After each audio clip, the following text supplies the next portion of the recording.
really respect that, we respect the time we pray, and not to go to things.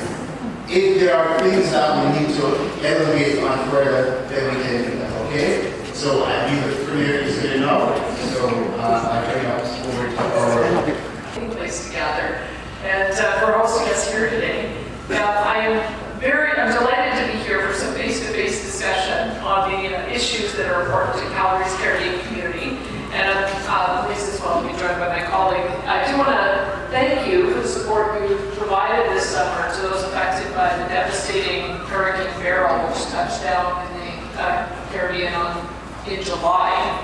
I'm sure many of you experienced the heart-wrenching feeling of not being able to be there to help in the immediate aftermath. In fact, I think we all here experienced similar feelings when we saw what happened with the wildfires in Jasper and across the province. So times like this, I think, really do show how important it is to have a community behind you when the going gets tough, whether that community is a few hours down the road or in a different country altogether. So thanks for being such great community advocates. And I know that part of advocating is having conversations about the issues in the areas that we can make life better for the Caribbean community here in Calgary.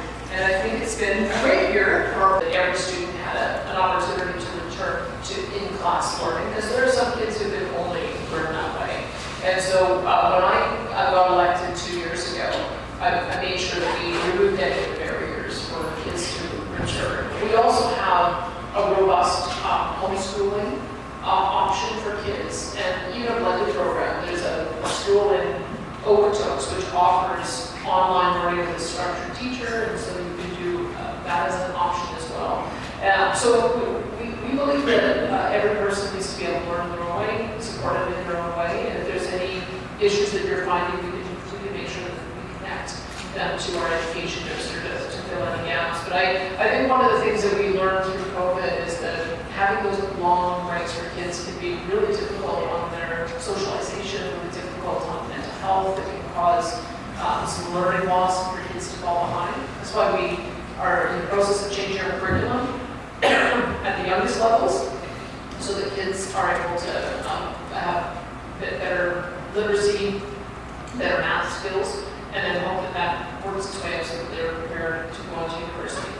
Can you talk about what are we looking into STEM programs for some of these kids? I, as a former teacher myself and a science teacher, I know there's a lot of students who they have the aptitude for that, but there are no programs to bring especially black kids into that program. So a couple things. I mean, one of the new schools that have started, and is a charter school, it's a STEM charter school, it's been so successful that they're now opening up a second one in Edmonton. And one of the visions behind that was to be able to make programming courses available online to anyone who wanted them, whether they were enrolled in the school or not. So it's just really in its first year, but that is where they ultimately want to go, so that if there is a child who has that aptitude and wants to do their full time, they can, or if they're going to a public school, they'll be able to get access to that also. We have also, with my past education minister, put a major focus on the trades and the STEM careers. So we're doing a major renovation at the University of Calgary to add more spaces in STEM there.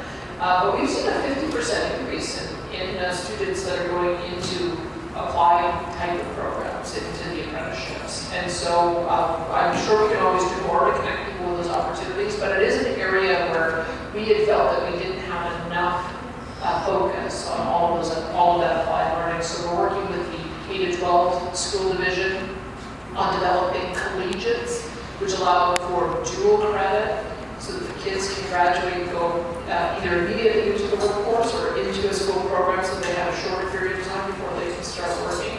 Again, we're just sort of new into in terms of, so we really see like in the Caribbean countries right now, really like Guyana, Suriname, and recently in Jamaica, there's a possibility, but for Guyana there is, and there's a possibility of oil being discovered in those places. As Alberta being an oil province, okay, what kind of programs, if there are any, and any plan to at least have some hybridization with these countries to help them with doing things that they'll be able to do for our communities and those communities countries?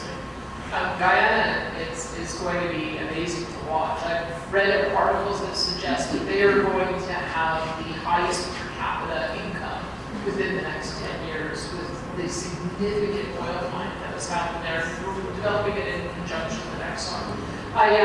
Former Premier Alison Redford was actually working with Guyana and their oil and gas sector to work out a regulatory environment to assist in development. And so I put her on the board of Invest Alberta to help us further those partnerships. She's got the connections and she's got the background to be able to assist with that. So that might be just one avenue if you need to connect anyone, is through Invest Alberta. Invest Alberta is an entity that goes out into the world and looks for exactly those kind of partnerships to be able to find a good. So I think we've got some good expertise there.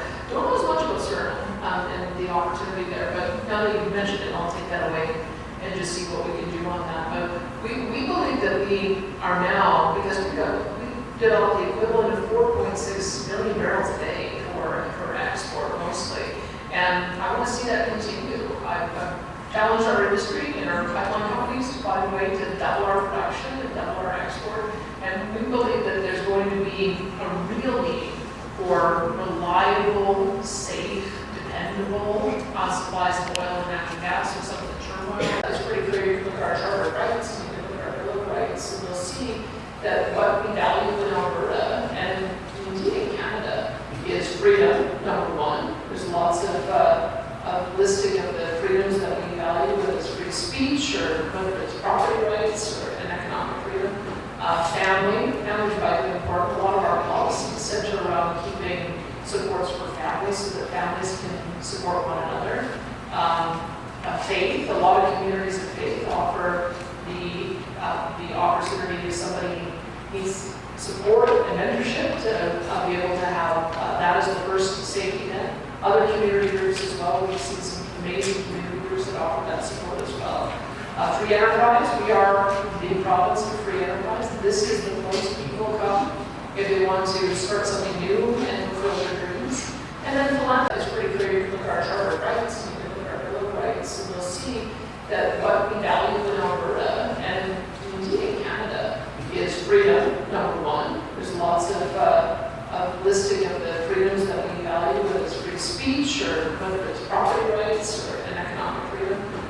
Family is vitally important. A lot of our policies center around keeping supports for families so that families can support one another.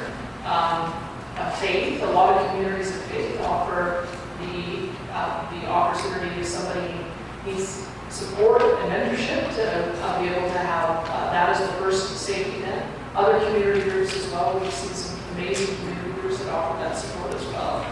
Free enterprise, we are the province of free enterprise. This is the place people come if they want to start something new and fulfill their dreams.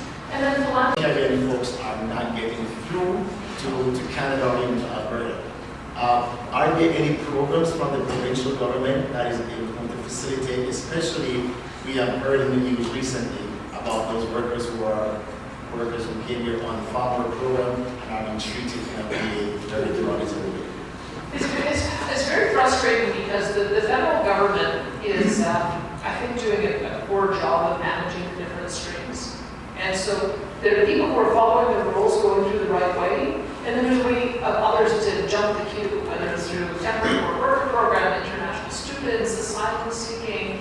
And so that causes some of the frustration because last year, I think through all of those different streams, there were 1.8 million people who came into the country, whereas previous years it would be about 400 to 500,000. So that may be one of the frustrations that you're seeing is that there's all of these different other avenues and it's putting restrictions now on some of the programs that we've had historically. We don't think that's fair. I mean, we've been asking for more ability to have people come through our provincial nominee program. That's the pathway to permanent integration. When I came in, it started off with 6,300. I said, well, that's not nearly enough. Let's see if we can get it to 10,000. And we did. We had over 10,000 last year. And then we had so many newcomers come. I said, you know what? We've got all of these Ukrainian evacuees who want to use the program. We've got others who want to use the program. Let's try to get some parity with what they have in Quebec. Quebec chooses about 55% of their immigrants. And so I said, okay, well, let's go to 30,000. And the federal government reduced the number that they were giving us down to, I think, 9,700. And it's frustrating because you should be able to have a pathway where if you are connected with a job and you have a community that supports you, and there's an ability for you to start your own business, that should be the priority pathway because that's going to be the best measure of success.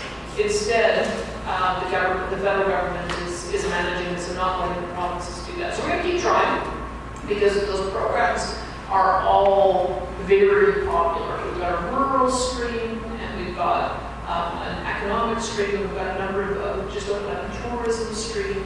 So we want to do more of that, but it's going to require a better partnership with the federal government so that we can make those available. But that's what we're hoping to do. And we have to put some restrictions because in the first part of this year, I think we had almost 100% of the applicants for those programs come in a single month. And so we've had to figure out a way to create sort of a monthly intake so that we can make sure that we're giving more people a fair opportunity. The thing is, we know the program's successful.